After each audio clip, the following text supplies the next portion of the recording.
که څوک سهار دا دعا ووایي تر ماښام پورې به الله رب العزت د تمامو پریشانانو څخه حفاظت وکړي او په رزق کې به الله رب العزت اضافه او برکت راولي.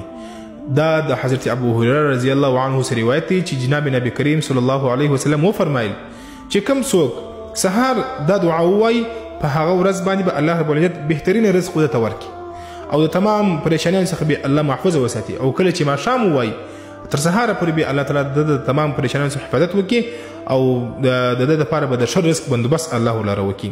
هغه دعا هغه وظیفه چې ده دې وظیفې څخه مخکې تاسو ته یو خواست کوم چې دغه ویډیو خامخا در سره شیر کړئ چې نور مسلمانانو لپاره هم دا ورسیږي. هغه به سکرین باندې هم تاسو ته ولیکم.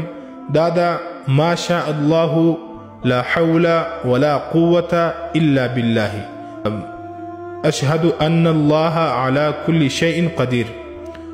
دوم واره بیا درته وایم ما شاء الله لا حول ولا قوة إلا بالله أشهد أن الله على كل شيء قدير. ما شاء الله لا حول ولا قوة إلا بالله أشهد أن الله على كل شيء قدير. نو کم از کم سهار درې واره او ماښام هم درې واره وایست. الله دې ستاسې په عمر کې برکت واچوي.